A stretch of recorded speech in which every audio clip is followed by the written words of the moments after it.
Cinderella, or the Little Glass Slipper. Rewritten by Meredith Hairston. Illustrated by Jess Golden.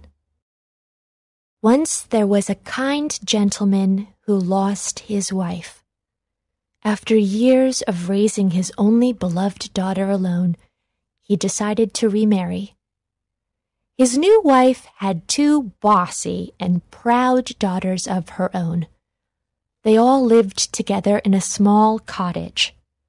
One day, the new wife began to show her own bossiness by telling the man's beloved daughter what to do. She gave her the meanest work of the house and the coldest room to sleep in. The man's daughter worked and worked, and the mean stepsisters called her Cinderella. They called for her to help them with even the silliest of things, like pulling up their socks and brushing their teeth. The kind sister Cinderella did as she was told, for she had no other choice, until one day the king's son, the prince, decided to throw a fancy ball and invited every lady of the land to come. The stepsisters were delighted and asked Cinderella to help them pick out the fanciest dresses and the most expensive jewels to wear.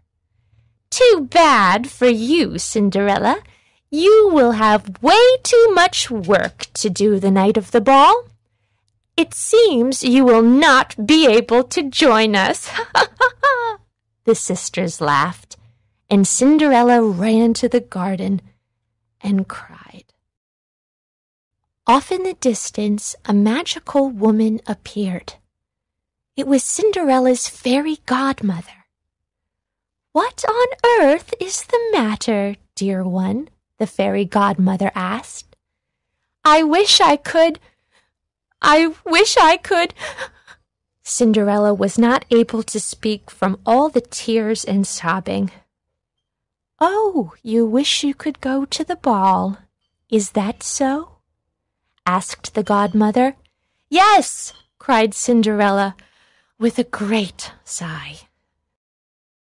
"Well," said her godmother, "since you are such a sweet and kind girl, you deserve to go most of all." She pulled out a magical wand and asked kindly, "Can you find me a pumpkin in this garden?" "Why, of course," replied Cinderella, and she ran to fetch one right away. Her godmother took her wand to the pumpkin and poof! She magically turned it into a beautiful carriage to carry Cinderella to the ball. "Can you find me 6 mice and 1 plump rat?" inquired the godmother. "I'll look and see," said Cinderella, excited. Sure enough, there were all the mice and 1 big rat waiting for a magical change.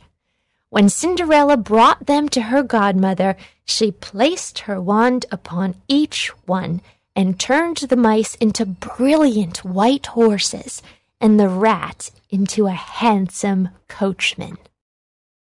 "Well, now we have everything we need to go to the ball. Are you happy?" "Why, yes," exclaimed Cinderella.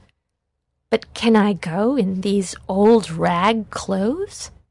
"Of course not," said the godmother, and she touched her magic wand to Cinderella's clothes. Her old dress was turned into cloth of gold and silver, and her dirty shoes became the most beautiful glass slippers she had ever seen. Cinderella was ready for the ball and climbed into the carriage. Before she left, the godmother had one more thing to say. "Do not stay at the ball too long. If you wait to come back until after midnight, all of the beautiful things will return as they were before, and you will be left at the ball in all your old rags." Cinderella promised her godmother she would return before midnight, and she headed quickly to the palace. The king's son was told that a great princess that no one knew had arrived, and he ran out to meet her. He gave her his hand, and he led her into the hall. A silence came over the crowd as they entered.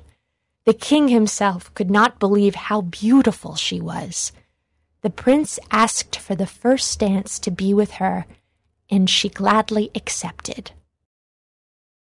Cinderella's sisters saw her, but did not recognize her in all her beauty.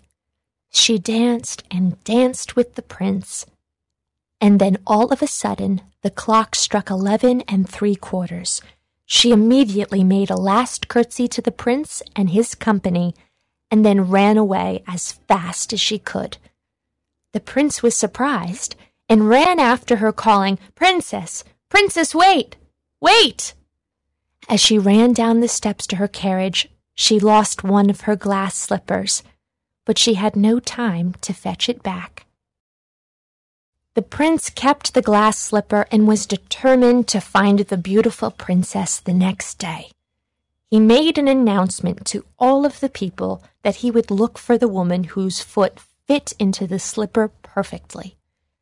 In the morning, he sent out his best advisors to find her. He reminded them to check in all houses and in all businesses. The men set out to look for the woman whose foot fit the slipper. Meanwhile, the mean and bossy stepsisters had Cinderella helping them to look their best for the prince's men. They had her dress them and brush their teeth as usual, but Cinderella said nothing about the slipper. When the prince's advisors came to Cinderella's house, the stepsisters answered the door. The men offered to try the slipper on their feet, but no matter how they tried to squeeze and push, the slipper did not fit. The men asked if any other woman lived in the house, and the sisters replied, "Only our wretched sister, and she wasn't even at the ball." "Bring her here," exclaimed the men. So Cinderella sat and offered her beautiful foot. Sure enough, her foot fit perfectly into the slipper. When the men realized that she was the missing princess, they were relieved. They offered to bring her to the palace where the prince would be waiting for her. She accepted the offer with joy. When she arrived at the palace, she reunited with the prince. They were married, and Princess Cinderella, who showed her beauty and kindness in many ways, gave her two stepsisters rooms in her palace, and that very same day matched them with two great lords of the court. The end.